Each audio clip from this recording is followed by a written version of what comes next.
सरस्वती का अर्थ होता है बहाव। यह बहाव केवल पानी का नहीं बल्कि विद्या और कला का भी है। यही वजह है कि इन्हें विद्या और कला की देवी भी कहा जाता है। सरस्वती के द्वारा विज्ञान, संगीत और कविता की रचना की गई है। ऋग्वेद में सरस्वती को दैवीय नदी की भी संज्ञा दी गई है। साथ ही इन्हें पवित्रता और उर्वरता की देवी भी कहा गया है। सरस्वती को अन्य नामों से भी पुकारा जाता है, जिनमें भागेश्वरी, शत्रुपा, ब्राह्मी, पृथुदर, बकदेवी, बिरज, शारदा आदि प्रमुख हैं। हिंदू धर्म से जुड़े पौराणिक इतिहास पर नजर डालें तो कई ऐसी कहानियां सुनने को मिल जाएंगी जिनसे अभी तक आमजन वाकिफ नहीं हैं। विस्तृत इतिहास होने की वजह से कुछ घटनाएं छूट जाती हैं, तो कुछ नजरअंदाज कर दी जाती हैं।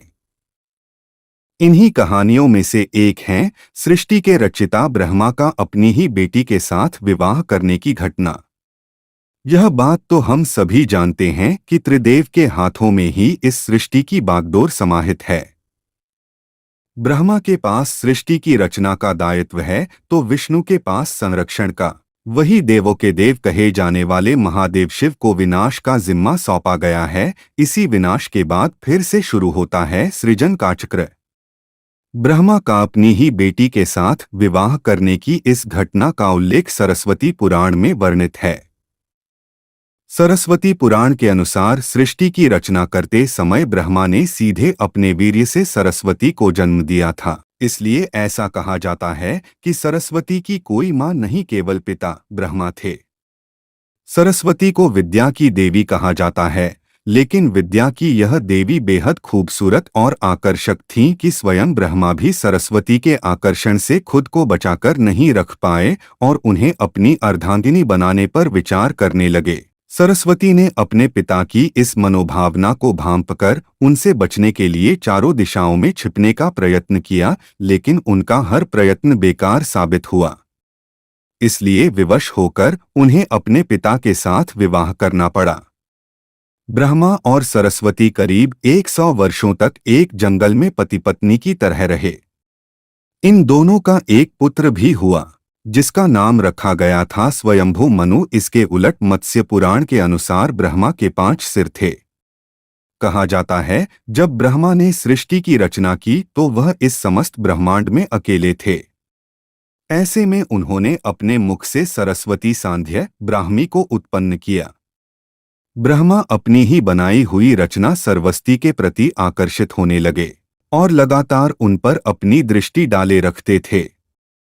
ब्रह्मा की दृष्टि से बचने के लिए सरस्वती चारों दिशाओं में छिपती रहीं, लेकिन वह उनसे नहीं बच पाईं। इसलिए सरस्वती आकाश में जाकर छिप गईं, लेकिन अपने 5वें सिर से ब्रह्मा ने उन्हें आकाश में भी खोज निकाला और उनसे सृष्टि की रचना में सहयोग करने का निवेदन किया। सरस्वती से विवाह करने के पश्चात सर्वप्रथम मनु का जन्म हुआ। ब्रह्मा और सरस्वती की यह संतान मनु को पृथ्वी पर जन्म लेने वाला पहला मानव कहा जाता है। इसके अलावा मनु को वेदों, सनातन धर्म और संस्कृत समेत समस्त भाषाओं का जनक भी कहा जाता है।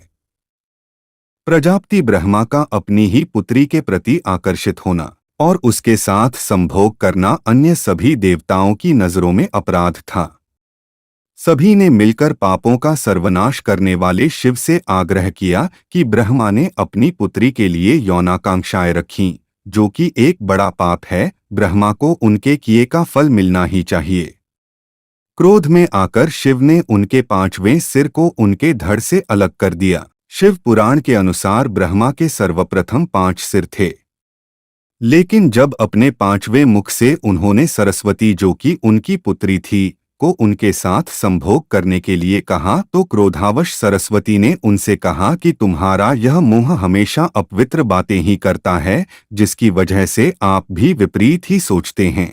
इसी घटना के बाद एक बार भगवान शिव अपनी अर्धांगिनी पार्वती को ढूंढते हुए ब्रह्मा के पास पहुंचे तो 5वें सिर को छोड़कर उनके अन्य सभी मुखों ने उनका अभिवादन किया, जबकि 5वें मुख ने अमंगल आवाजें निकालनी शुरू कर दी। इसी कारणवश क्रोध में आकर शिव ने ब्रह्मा के 5वें सिर को उनके धड़ से अलग कर दिया।